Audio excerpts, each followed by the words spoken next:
अस्सलाम वालेकुम स्टूडेंट्स, उम्मीद करता हूँ आप खैरियत से होंगे। आज हम डिस्कस करने जा रहे हैं आइज़ा 705, ठीक है। That is relating to modification to the opinion in the audit report, ठीक है। वर्डिंग बड़ी इंपॉर्टेंट है। मॉडिफिकेशन टू द ओपिनियन मतलब ओपिनियन की मॉडिफिकेशन, ना के ऑडिट रिपोर्ट की, ठीक है। ऑडिट रिपोर्ट मॉडिफाई हो जाएगी इससे, लेकिन on the basis of opinion. आपको पता है कि ये दो डिफरेंट चीज़ें हैं, ठीक है। ओपिनियन की मॉडिफिकेशन जब होती है तो आपको पता है थोड़ा इम्पैक्ट ज़्यादा सेयर है कि कोई इतराज़ उठाया ऑडिटर्स ने, ठीक है। लेकिन जब एम्फोसिस ऑफ मैटर या अदर मैटर पैराग्राफ डालते हैं तो वो हम यूज़र्स की अंडरस्टैंडिंग के लिए, फंडामेंटल अंडरस्टैंडिंग के लिए, अपनी ऑडिट रिपोर्टिंग ओब्लिगेशंस यूज़र्स को कन्वे करने के लिए डाल रहे होते हैं, तो इसका इतना ज़्यादा कोई इम्पैक्ट नहीं होता। इसलिए हम उसके लास्ट में लिख भी रहे होते हैं कि we our opinion has not been modified in respect of this matter, ठीक है। तो मॉडिफाइड ओपिनियन कब आते हैं जी? तीन किस्म के ओपिनियन होते हैं मॉडिफाइड, ठीक है। एक क्वालिफाइड, एडवर्स और डिस्क्लेमर। क्वालिफाइड ओपिनियन तब आता है कि जब ऑडिटर को लगे कि फाइनेंशियल स्टेटमेंट्स में कोई मिस स्टेटमेंट है और उनका इम्पैक्ट मटीरियल है, not pervasive. Financial statement are misstated having material impact, not pervasive. तो लिहाजा वो क्वालिफाइड ओपिनियन इशू करेगा कि जी इस मैटर्स पे ना मुझे लगता है कि मिस स्टेटमेंट जो मटीरियल है तो हम इस पर एविडेंस ऑब्टेन नहीं कर सकते, मतलब accept for the matter described in the basis for opinion, बाकी सारे मैटर्स ठीक हैं, ठीक है। तो इस तरह की वर्डिंग यूज़ करेगा। उसके बाद और क्वालिफाइड ओपिनियन कब आ सकता है कि जब ऑडिटर्स को लगे कि मैं एविडेंस ही नहीं ले सका, मतलब मैनेजमेंट ने नहीं लेने दिया या कोई किसी भी रीज़न से मैं sufficient appropriate audit evidence and have no auditors not been able to collect sufficient appropriate audit evidence, ठीक है। लेकिन उसका इम्पैक्ट जो है ना मटीरियल है, परवेसिव नहीं है, तो उस केस में भी ऑडिटर जो है ना क्वालिफाइड ओपिनियन दे सकता है। इसमें और इसमें क्या फ़र्क है? इसमें ये था कि कोई मिस स्टेटमेंट है, आइडेंटिफाई होगी, हमें कंफर्म हो गया कि इसमें कोई मसला है, ठीक है। तो लेकिन उसका इम्पैक्ट मटीरियल है, परवेसिव नहीं है, तो हमने क्वालिफाइड ओपिनियन दे दिया। इसमें क्या है कि ऑडिटर्स को पता ही नहीं है, not been able to collect sufficient appropriate audit evidence, तो लिहाजा क्वालिफाइड ओपिनियन हमने दे दिया क्योंकि इसका इम्पैक्ट मटीरियल है, परवेसिव नहीं है, ठीक है। अब ये इम्पैक्ट मटीरियल है, परवेसिव है, ये आपने स्टैंडर्ड मतलब किधर मैंने डिस्कस किया, आइज़ा 320 में चीज़ें डिस्कस की हैं, या आइज़ा जो 700 है उसके जो पहले 5-10 मिनट है उनमें ये चीज़ें डिस्कस की हैं, तो आप फिर से कंसल्ट कर सकते हैं। एडवर्स ओपिनियन कब आएगा कि जब ऑडिटर्स को लगे कि फाइनेंशियल स्टेटमेंट मिस स्टेटेड है, लेकिन उस मिस स्टेटमेंट का इम्पैक्ट ना सिर्फ मटीरियल है एंड परवेसिव भी है, ठीक है। मतलब काफ़ी बड़ा इम्पैक्ट है, ठीक है, सिग्निफिकेंट कह लें आप इसको।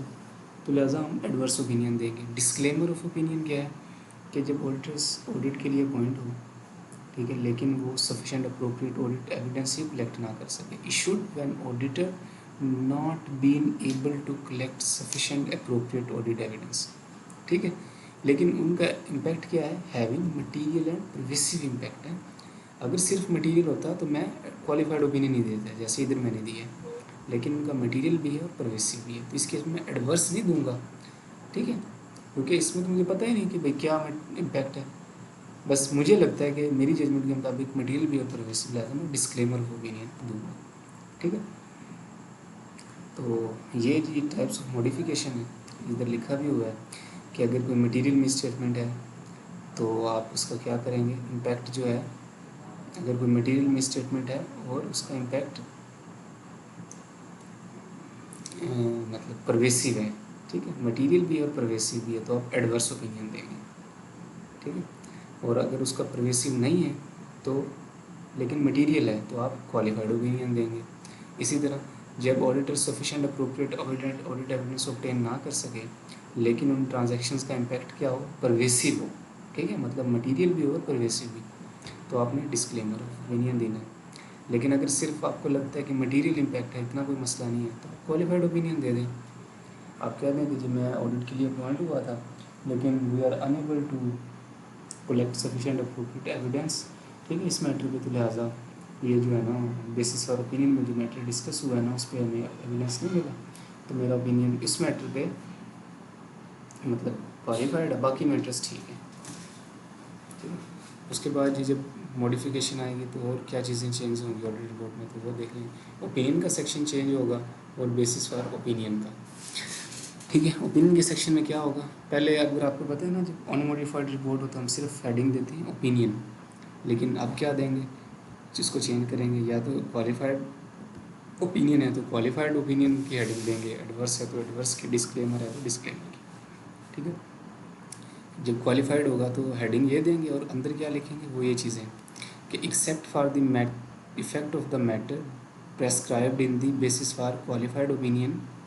Financial statement present in all material respect Fairlie, ठीक है। मतलब जो मैंने बेसिस फॉर ओपिनियन बताया है ना, उस मैटर के अलावा फाइनेंशियल स्टेटमेंट सही बनी हुई है, मतलब एक मैटर पे हमने एतराज़ उठाया है, ठीक है। एडवर्स में क्या करते हैं, एडवर्स में हम कहते हैं कि because of the significance of the matter described in the basis for opinion, वही कुछ बड़ा इश्यूज़ है, ठीक है, इसका परवेसिव इम्पैक्ट है, सिग्निफिकेंट है, और जो कि बेसिस फॉर एडवर्स ओपिनियन बताए हुए हैं, तो हमने इसका जो एडवर्स ओपिनियन हम इस पर देने जा रहे हैं, बाकी मैटर ठीक है। एडवर्स डिस्क्लेमर में आप क्या कहते हैं, डिस्क्लेमर में आपको ओपिनियन वगैरह नहीं दे रहे होते, बस बता रहे होते हैं, ठीक है, कि हमें कोई एविडेंस ही नहीं मिला। क्या लिखते हैं आप इसमें कि because of the significance of the matter described in the basis for disclaimer of opinion the auditor has not been able to obtain sufficient appropriate evidence to provide basis for audit opinion on the financial statement। हमें कोई काम करने का मौका ही नहीं मिला, अब क्या बताएं, ठीक है, तो लिहाजा डिस्क्लेमर ऑफ ओपिनियन है, ठीक है। अब देखने में तो ये लग रहा है कि ये ठीक है शायद, लेकिन मैं आपको एक बात बताऊँ, डिस्क्लेमर ऑफ ओपिनियन एडवर्स और जो दूसरा क्वालिफाइड है उससे भी ज़्यादा शेयर होता है, ठीक है। इसमें तो देखना, इसका मतलब ये है कि ऑडिटर्स को अपॉइंट किया है ऑडिट करने के लिए, ठीक है, लेकिन करवाया ही नहीं है। क्यों नहीं करवाया, पता नहीं क्यों नहीं करवाया, कोई मैनेजमेंट की इंटेग्रिटी का इशू है या फिर कोई सर्कमस्टांसिस हैं, तो ये ज़्यादा सीवियर मैटर है। क्लाइंट इस डिस्क्लेमर लेने पे ना बड़े मतलब वो होते हैं ऑडिटर्स के साथ ना, कि आप क्यों डिस्क्लेमर दे रहे हैं, आप क्वालिफाई कर दें, आप एडवर्स ही दे दें, डिस्क्लेमर क्यों दे रहे हैं, ठीक है। उसके बाद जी बेसिस फॉर ओपिनियन, ये ओपिनियन सेक्शन की तब्दीली थी, ये बेसिस फॉर ओपिनियन, उसमें क्या करेंगे, बेसिस फॉर ओपिनियन में आप इसको अमेंड करेंगे, लिखेंगे जी अगर क्वालिफाइड ओपिनियन है तो इसको लिखेंगे बेसिस फॉर क्वालिफाइड ओपिनियन, अगर एडवर्स है बेसिस फॉर एडवर्स, अगर डिस्क्लेमर है तो basis for disclaimer of opinion, ये चीज़ें, ठीक है। और इस मैटर की डिस्क्रिप्शन है वो चेंज करेंगे, ठीक है। अब मतलब इसमें बताएंगे कि किस वजह से मॉडिफिकेशन आई है, अगर उसका इम्पैक्ट मटेरियल था तो आप लिखेंगे कि ये इशू है, इसका इम्पैक्ट मटेरियल है, आप उसकी क्वांटिफिकेशन लिखेंगे। क्वांटिफिकेशन ये है कि आप उसको बताएंगे कि लेट्स सपोज एक रेवेन्यू है,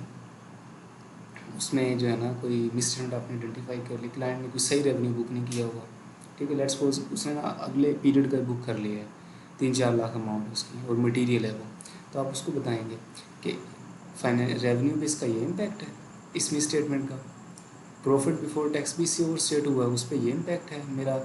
इक्विटी पे ये इम्पैक्ट है, इस तरह की चीज़ें आप बता रहे होते हैं अगर आपको पता हो, ठीक है। और अगर आपको ना पता हो कि ये जो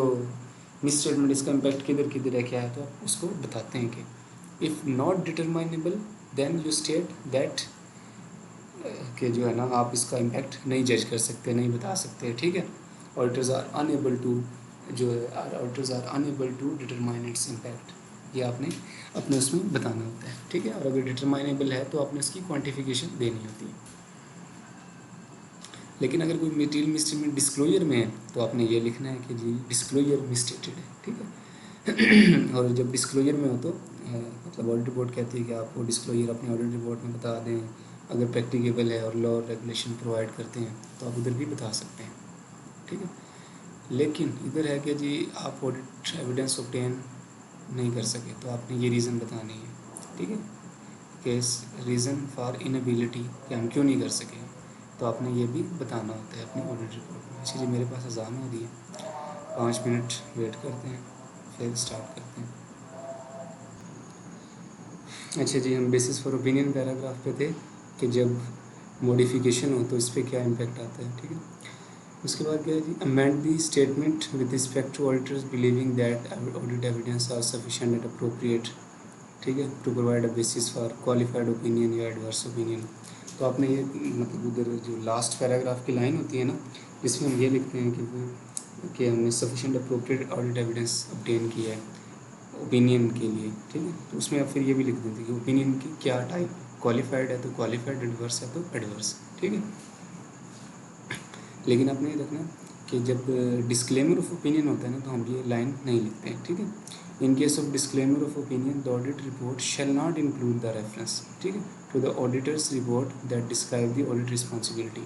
उसमें ऑडिट रिस्पॉन्सिबिलिटी के भी नहीं करते, क्योंकि इसलिए नहीं करते कि हमने रिस्पॉन्सिबिलिटी फुलफिल तो की नहीं होती सारी, ठीक है, क्योंकि हमने कौन सा ऑडिट किया, हम तो विड्रॉ करना था, लेकिन किसी भी रीज़न की वजह से विड्रॉ पॉसिबल नहीं था, तो जो है हमने उस पर डिस्क्लेमर ऑफ ओपिनियन दे दिया, तो लिहाजा हम अपनी ओपिनियन जो रिस्पॉन्सिबिलिटी है उनको भी चेंज करते हैं कि when an auditors disclaim the opinion the auditor shall amend the description of auditor responsibility, ठीक है। क्या चीज़ें डालते हैं फिर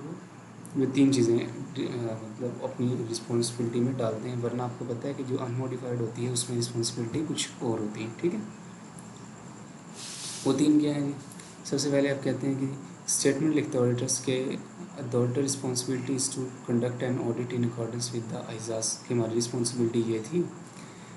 और क्या है कि statement that because of significance of the matter described in the basis for disclaimer of opinion auditors was not able to obtain sufficient appropriate audit evidence, कि जो कि मैटर मैंने बेसिस फॉर डिस्क्लेमर में बताए हैं, उनकी वजह से मैं sufficient appropriate audit evidence obtain नहीं कर सका, ठीक है। Statement about auditors independence and other ethical requirement, कि मैं इंडिपेंडेंट था, एथिकल रिक्वायरमेंट्स फुलफिल की, ये वो चीज़ें आपने बस ये 3 बतानी है शॉर्ट। कोई ये नहीं बताना कि गोइंग कंसर्न को हमने इवेलुएट किया, एस्टिमेट की रीजनेबलनेस को चेक किया, ये किया वो किया, नहीं, क्योंकि आपने ऑडिट किया ही नहीं कंप्लीट। आपने बस ये बता दिया कि हम ऑडिट करने के लिए अपॉइंट हुए थे, हम एथिकली फुलफ़िल करते हैं सब रिक्वायरमेंट्स को, लेकिन वो जो मैटर हमने अपनी ऑडिट रिपोर्ट में डिस्क्लेमर ऑफ ओपिनियन में दिए ना, उन्होंने हमें मतलब इस काबिल ही नहीं थे कि हम अपना ऑडिट कंप्लीट करते हैं, वो इस वेयर नेचर के मैटर, तो लिहाजा हम डिस्क्लेमर ऑफ ओपिनियन दे रहे हैं, ठीक है। तो आपने ये चेंजेस लगानी है कि जब आप मॉडिफाइड ओपिनियन दें या डिस्क्लेमर ऑफ ओपिनियन दें। होपफुली आपको ये समझ आई होगी, ठीक है। अब हम इसको स्टैंडर्ड से एक दफ़ा देख लेते हैं, बैठ कर लेते हैं कि स्टैंडर्ड में क्या लिखा है। सेम भी चीज़ें लिखी होंगी स्टैंडर्ड में, लेकिन एक दफ़ा आपको गो थ्रू करवाने के लिए, मतलब आपकी आदत बनाने के लिए हम इसको स्टैंडर्ड से भी देख लेते हैं। स्टैंडर्ड में क्या है जी, आइजा 705 स्कोप है। स्कोप कब अप्लाई होता है कि जब ऑडिटर्स एक कोई मॉडिफिकेशन अकाउंट्स मतलब ऑडिट रिपोर्ट में कन्वे करे, तो ये स्टैंडर्ड अप्लीकेबल है, ठीक है। 3 टाइप के मॉडिफिकेशन ऑफ ओपिनियन है, क्वालिफाइड है, एडवर्स है, डिस्क्लेमर है। ऑब्जेक्टिव ऑडिटर्स का क्या है कि financial statement are not free from material misstatement नहीं है, तो लिहाजा मैं अपना ओपिनियन मॉडिफाई करने जा रहा हूँ, ठीक है। या मुझे लगता है कि मैं ऑडिट एविडेंस ऑब्टेन नहीं कर सका, मतलब किसी भी मैटर की वजह से, ठीक है, लेकिन मुझे लगता है कि फाइनेंशियल स्टेटमेंट जो है ना फ्री फ्रॉम मटेरियल मिसस्टेटमेंट नहीं है, तो लिहाजा मैं अपना ओपिनियन चेंज करूँगा। और देखिए इधर परवेसिव का उन्होंने जिक्र किया कि परवेसिव क्या होता है, तो ऐसा इफेक्ट जो कि कन्फाइंड ना हो कुछ एलिमेंट्स के लिए। लेट्स सपोज आपने कोई मिस स्टेटमेंट आइडेंटिफाई की ट्रेड डेट्स के हेड में, ठीक है, कि ECL चार्ज नहीं की हुई, ठीक है, या ऐसे डेटर्स भी हैं कि जिनकी कोई एग्जिस्टेंस नहीं है, ठीक है, मतलब उन्होंने हमने बैलेंस कंफर्मेशन भेजी, उनको ऑल्टरनेट प्रोसीजर से हेल्प किया, लेकिन हमें उनकी कोई जो है ना उस पर कोई एविडेंस नहीं मिल रहा, ट्रू एंड फेयर व्यू वो नहीं दे रहे, सफिशेंट अप्रोप्रिएट ऑडिट एविडेंस नहीं मिल रहा, तो इस केस में देखिए उस मिस स्टेटमेंट का इम्पैक्ट सिर्फ उस डेटर्स की हद तक है, ठीक है, या एसेट्स की हद तक है, करंट एसेट्स, बाकी हेड्स को इम्पैक्ट नहीं कर रहे वो, ठीक है। लेकिन अगर कोई ऐसी मिस स्टेटमेंट है जिसका इम्पैक्ट काफ़ी हेड्स पे है, लेट्स सपोज जैसे कि क्लाइंट ने जो है ना मतलब इस तरह की एंट्रीज और हेड्स में भी की हुई है, या क्लाइंट का कोई सिस्टम था उसमें ड्यूरिंग द ईयर कोई चेंज आई, ठीक है, और कुछ इश्यूज थे कि कोई बग्स थे, कोई मतलब जो कि ठीक नहीं हो सके, जिसकी वजह से अब जो भी एंट्रीज हो रही हैं ना वो रॉन्ग हो रही है, या सही नहीं हो रही, सही क्लासिफिकेशन नहीं हो रही, सही टैक्स डिडक्ट नहीं हो रहा, सही अमाउंट से नहीं हो रही, मतलब उनके इम्पैक्ट्स जो है ना वो कन्फाइंड नहीं है किसी एक एलिमेंट्स पे, डिस्क्लोजर्स पे, अकाउंट्स हेड पे, वो पूरी फाइनेंशियल स्टेटमेंट्स पे इम्पैक्ट कर रहे हैं। तो उनका इम्पैक्ट मतलब क्या है, परवेसिव है, मटीरियल तो है ही, मतलब एक सिग्निफिकेंट भी है साथ में, ठीक है। परवेसिव क्या है कि ऐसे इम्पैक्ट जो कि not confined to specific elements हो, या अगर उनको हम कन्फाइंड करना चाहें ना तो फाइनेंशियल स्टेटमेंट्स के बड़े पोर्शंस को इम्पेक्ट कर रहे हैं, ठीक है।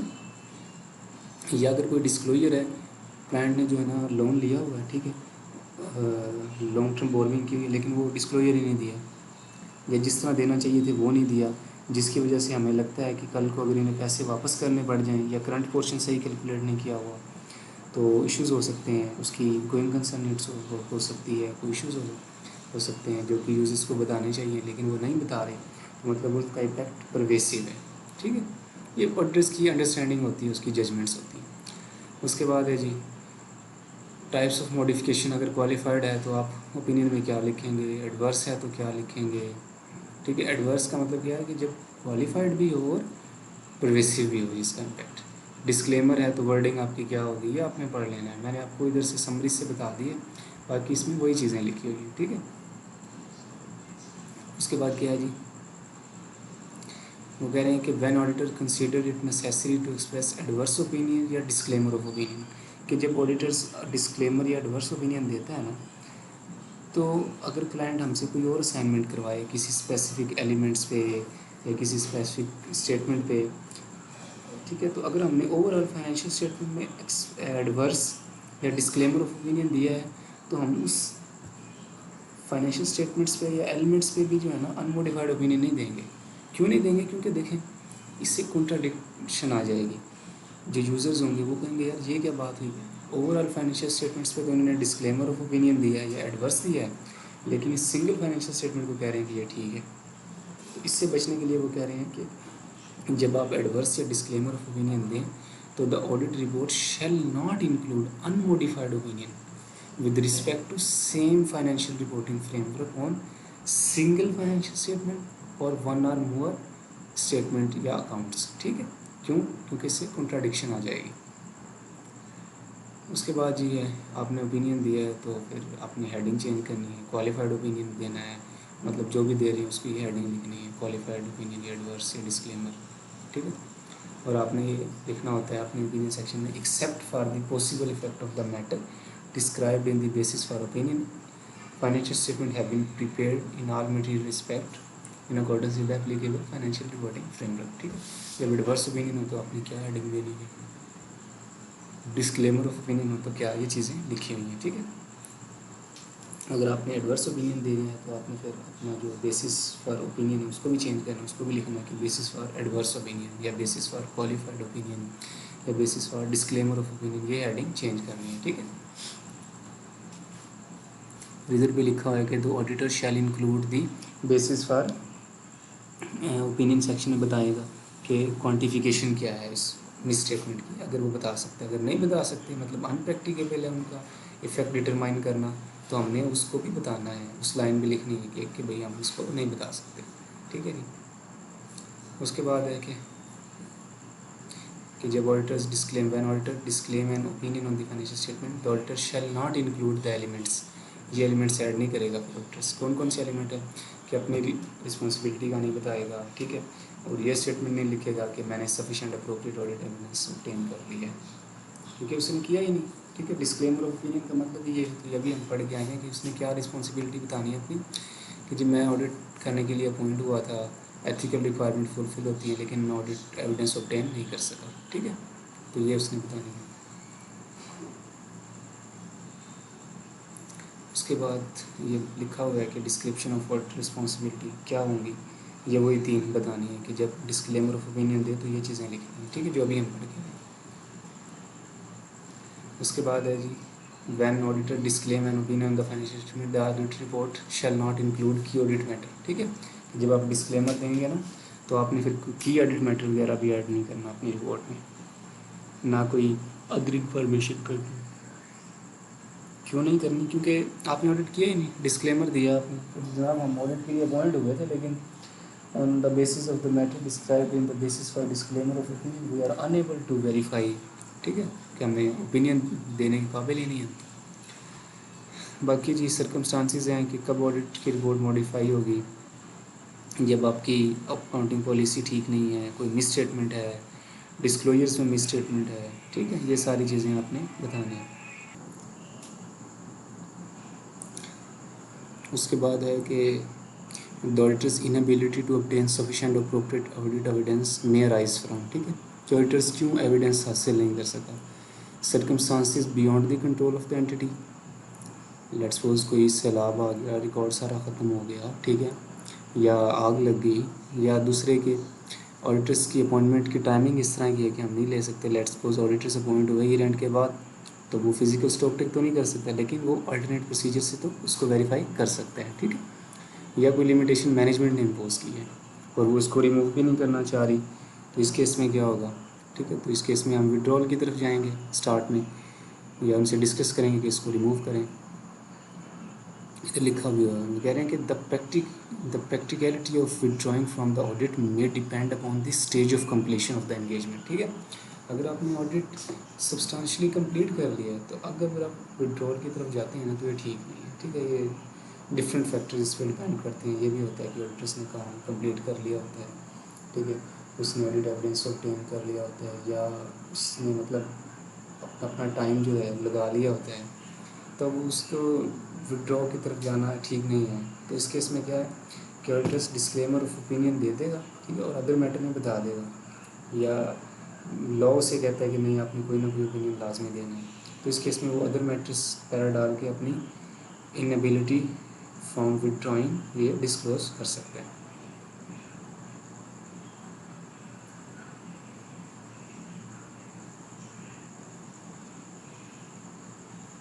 उसके बाद है कि the expression of disclaimer of opinion regarding the result of operations, ये पढ़ लेते हैं, इंपॉर्टेंट चीज़ है कि other consideration relating to adverse opinion और डिस्क्लेमर,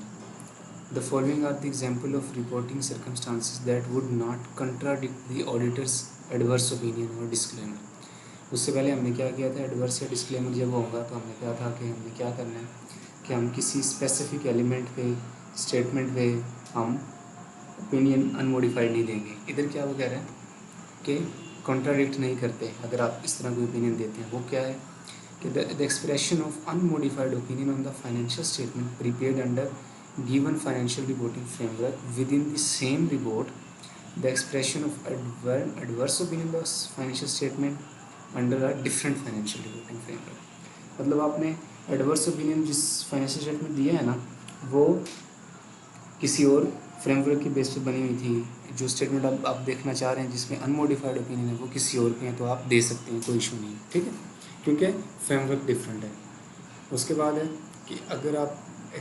डिस्क्लेमर ऑफ ओपिनियन आपने दिया है रिजल्ट ऑफ ऑपरेशन, मतलब प्रॉफिट एंड लॉस अकाउंट पे दे दिया, कैश फ्लो पे दे दिया डिस्क्लेमर ऑफ ओपिनियन, ठीक है, इनकी बेसिस पे अगर आपने दिया है तो आप फाइनेंशियल पोजीशन पे मतलब बैलेंस शीट पे आप अनमोडिफाइड ओपिनियन भी दे सकते हैं, ठीक है, क्योंकि क्यों दे सकते हैं, क्योंकि आपने जो डिस्क्लेमर दिया है ना कि मैं ऑडिट एविडेंस ऑब्टेन नहीं कर सका, क्या रेवेन्यू के बारे में या प्रॉफिट एंड लॉस की चीज़ों के बारे में, कैश फ्लो के ये कोई इशूज़ हैं उसमें, तो आपको पता है सारे ना फर्दर पीरियड की चीज़ें होती हैं, ठीक है, और जो बैलेंस शीट होती है, फाइनेंशियल पोजीशन जो होती है वो क्या होती है, एज एट, नो डाउट ये एज एट की पोजीशन फॉर द पीरियड की क्यूमुलेटिव रिजल्ट्स ही होती हैं, लेकिन फॉर द पीरियड की सिर्फ करंट ईयर तक महदूद है, ठीक है, एज एट ओवरऑल। तो हम अगर फॉर द पीरियड में कोई मसले हैं तो ओवरऑल को तो वो नहीं कह सकते ना कि बिल्कुल ही ख़राब है, तो इसमें सिर्फ डिस्क्लेमर ऑफ ओपिनियन का जिक्र है कि जब अगर आप डिस्क्लेमर ऑफ ओपिनियन दें प्रॉफिट एंड लॉस पे या कैश फ्लो पे, तो आप फाइनेंशियल पोजीशन पे अनमोडिफाइड भी दे सकते हैं, ठीक है। वैसे प्रैक्टिकली आपको बताऊँ इस तरह की चीज़ें नहीं चल रही होती, ठीक है, हम